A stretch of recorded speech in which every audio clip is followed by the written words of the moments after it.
আসসালামু আলাইকুম রহমতুল্লাহ। সাংবাদিক বন্ধুদের আন্তরিকভাবে ধন্যবাদ জানাচ্ছি।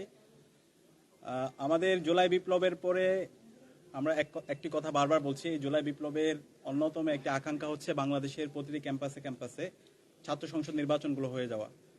শিক্ষার্থীদের নির্বাচিত প্রতিনিধিরাই প্রতিটি ক্যাম্পাসে তারা নেতৃত্ব দিবে। তো সে আলোকে আমরা ইতিমধ্যে বাংলাদেশের 5টি ক্যাম্পাসে শিক্ষার্থীদের প্রতিনিধি নির্বাচন সুষ্ঠুভাবে সম্পন্ন হতে দেখেছি। ইতিমধ্যে ঢাকা বিশ্ববিদ্যালয় কেন্দ্রীয় ছাত্র সংসদ ডাকসু, জাকসু, চাকসু, রাকসু এবং সর্বশেষ যোগসু নির্বাচন সুষ্ঠুভাবে সম্পন্ন হয়েছে। এবং এই নির্বাচনের মাধ্যমে বাংলাদেশের প্রত্যেকটা প্রান্তরে আমরা চমৎকার কিছু বার্তা দিতে পেরেছি। গণতান্ত্রিক চর্চাটা কেমন হওয়া উচিত, আমাদের প্রার্থীদের মধ্যে পলিসি ডিবেট হয়েছে, ডায়ালগ হয়েছে, কেমন ক্যাম্পাস তারা বিনির্মাণ করতে চায়, বাংলাদেশ নিয়ে তাদের স্বপ্ন কি, তাদের ভাবনা কি, সেগুলো তারা পরিষ্কার করেছে। এবং সারা দেশব্যাপী একটা ঐক্যবদ্ধ বাংলাদেশের প্রতিচ্ছবি আমরা এই নির্বাচনের মাধ্যমে দেখতে পেয়েছি। তো এই নির্বাচন যে ঢেউ, সে ঢেউ আমরা প্রত্যাশা করেছিলাম বাংলাদেশের প্রতিটি ক্যাম্পাসে সে নির্বাচনের যে তারিখ, সে তারিখটা ঘোষণা হবে। এবং সে আলোকে কিছু ক্যাম্পাসের তারিখ ঘোষণা হয়েছে। আপনারা জানেন শাহজালাল বিজ্ঞান ও প্রযুক্তি বিশ্ববিদ্যালয়ের নির্বাচনের যে তারিখ দেওয়া হয়েছিল 20 জানুয়ারি, এবং বেগম রোকেয়া বিশ্ববিদ্যালয়ের নির্বাচন তারিখ দেওয়া হয়েছিল। সেই তারিখ ইতিমধ্যে নির্বাচন যেন সঠিক সময় না হয়, সেটার জন্য বিভিন্ন ধরনের আমরা অপপ্রয়াস দেখতে পেয়েছি।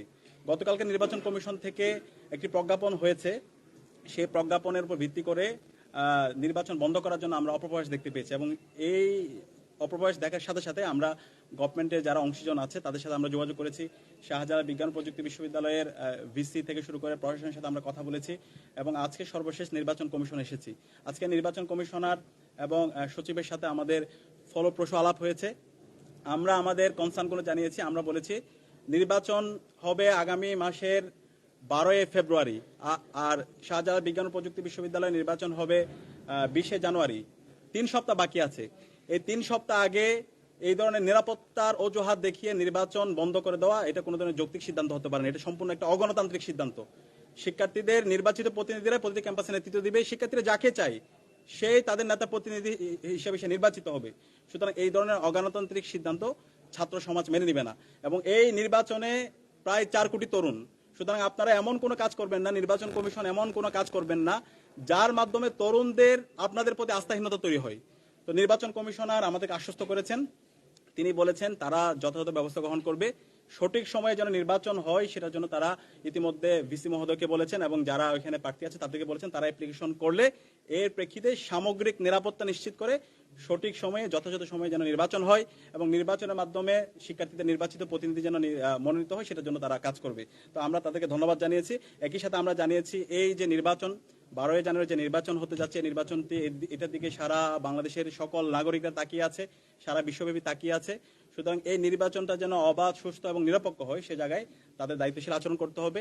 এবং ছাত্র সংসদের পক্ষ থেকে ঢাকা বিশ্ববিদ্যালয় কেন্দ্রীয় ছাত্র সংসদ দেশের সকল ছাত্র সমাজকে সাথে নিয়ে এবং সকল রাজনৈতিক দল, দীর্ঘ ফেসিবাদ বিরোধী যারা আন্দোলন করেছে, ছাত্র সংগঠন, সবাইকে সাথে নিয়ে আমরা আমাদের ক্যাম্পেইন আমরা জারি রাখবো। আমরা ইতিমধ্যে আমরা আপনাদেরকে বলেছি এই নির্বাচনের মাধ্যমে আগামীর বাংলাদেশের ভাগ্য নির্ধারণ হবে। এই গণভোটের মাধ্যমে বাংলাদেশ রাষ্ট্রটা কিভাবে চলবে। আমরা যে দীর্ঘদিনের যে সংস্কারের কথা বলছি, আমাদের শহীদরা যে জন্য জীবন দিয়েছে, এই সংস্কারগুলো যদি আমরা বাস্তবায়ন করতে চাই তাহলে আমাদের এই গণভোটে হাঁকে বিজয় করতে হবে। সুতরাং এই গণভোটের পক্ষে ঢাকা বিশ্ববিদ্যালয় কেন্দ্রীয় ছাত্র সংসদ, ঢাকা বিশ্ববিদ্যালয় সহ বাংলাদেশের সকল শিক্ষা প্রতিষ্ঠানগুলোতে এবং সারা দেশব্যাপী আমরা ক্যাম্পেইন করব। এবং মাসব্যাপী ক্যাম্পেইনের ঘোষণা আগামীকাল আপনারা আমাদের প্রেস ব্রিফিং এর মাধ্যমে আপনারা জানতে পাবেন। এবং আমরা বিশ্বাস করি দীর্ঘ ফেসিবাদ বিরোধী আমরা যারা আন্দোলন করেছি আমরা সবাই এই গণভোটে হাঁকে বিজয় করার জন্য, হাতে সিল মারার জন্য এবং আগামীর বাংলাদেশের ফেসিবাদী কাঠামোকে ভেঙে চুরমার করে দেওয়ার জন্য এবং নতুন রাজনৈতিক সংস্কৃতি বিনির্মাণ করার জন্য এবং গণতান্ত্রিক একটা স্থায়ী রূপে আমাদের এই দেশকে নিয়ে যাওয়ার জন্য আমাদেরকে এই গণভোটের জন্য আমাদের গণ ক্যাম্পেইন করতে হবে।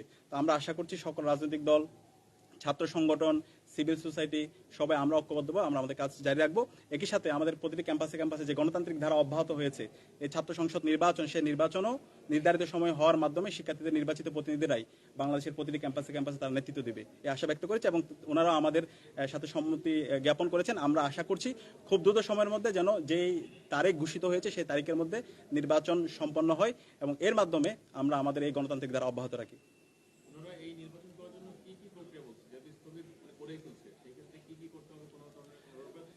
ওনারা বলেছেন বিশ্ববিদ্যালয় প্রশাসনকে কাজ দিয়েছেন, যারা প্রার্থী আছে প্রার্থীরা যেন সবাই পিসফুল কোএক্সিস্টেন্সের মাধ্যমে যেন নির্বাচনটা সম্পন্ন করে এবং আইন শৃঙ্খলা রক্ষাকারী বাহিনী থেকে শুরু করে সবাই যেন একসাথে বসে সুন্দর একটা নির্বাচনী পরিবেশ তৈরি করে এটার জন্য ওনারা সবাইকে নির্দেশনা দিবেন এবং সেই অনুযায়ী নির্ধারিত সময়ে নির্বাচন আয়োজন করার জন্য ওনাদের জায়গা থেকে সর্বাত্মকভাবে সহযোগিতা করবেন। আমরা বলেছি এই সকল সিদ্ধান্তগুলো নেওয়ার ক্ষেত্রে অবশ্যই সকল অংশীজনদের সাথে কথা বলা এবং জনগণের যে আস্থা তৈরি হয়েছে সেই যেন আস্থার সংকট তৈরি না হয় এই বিষয়গুলো খেয়াল রাখার প্রতি আমরা তাদেরকে দৃষ্টি আকর্ষণ করেছি।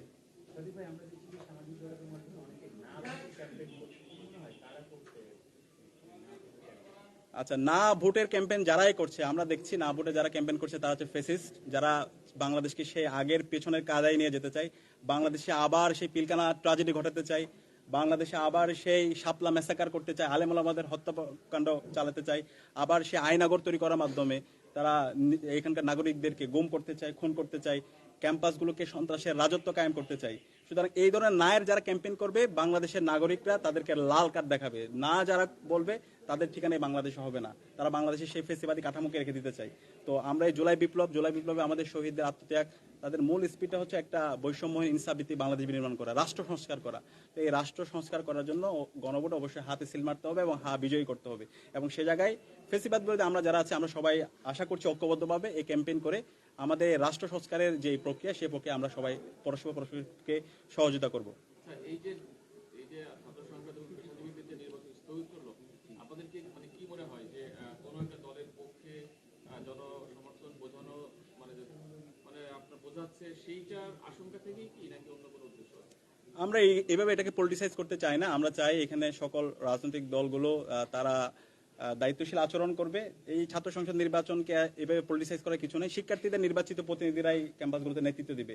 তো শিক্ষার্থীদের যাদের মতামত তাদের ভালো লাগবে শিক্ষার্থীরা তাদের গ্রহণ করবে, যাদের মতামত তাদের ভালো লাগবে না তাদের সমালোচনা করবে। কিন্তু এখানে এই নির্বাচনের মাধ্যমে আলটিমেটলি আমরা একটা গণতান্ত্রিক ধারা যে অব্যাহত শুরু হয়েছে সেটার একটা স্থায়ী রূপের দিকে নিয়ে যাওয়া এবং এই নির্বাচনগুলোর মাধ্যমে কিন্তু জুলাইয়ের প্রজন্ম বিজয় হচ্ছে। এখানে যারা নির্বাচন করতেছে দেখবেন প্রতিটি ক্যাম্পাসে যারা ছাত্র সংসদ নির্বাচন করছে সবাই জুলাইয়ের প্রজন্ম, সবাই আমরা জুলাইয়ে একসাথে রাজপথে নেমেছি, একসাথে লড়াই করেছি, ফ্যাসিবাদ বিরোধী আন্দোলন করেছি। সুতরাং এই নির্বাচনে এখানে জয় অথবা পরাজয়ের কিছু নেই। এই নির্বাচনের মাধ্যমে আলটিমেটলি জুলাই প্রজন্ম বিজয় হচ্ছে। সুতরাং গণতান্ত্রিক ধারাকে অব্যাহত রাখার জন্য এই নির্বাচনগুলো খুবই জরুরি এবং আশা করছি বাংলাদেশের প্রতিটি ক্যাম্পাসে ছাত্র সংসদ নির্বাচন যে ধারা অব্যাহত শুরু হয়েছে সেই অনুযায়ী প্রতিটা ক্যাম্পাসে এই ছাত্র সংসদ নির্বাচন হবে এবং শিক্ষার্থীদের নির্বাচিত প্রতিনিধিরাই বাংলাদেশের প্রতিটি ক্যাম্পাসে তারা নেতৃত্ব দেবে। ধন্যবাদ। থ্যাংক ইউ সবাইকে।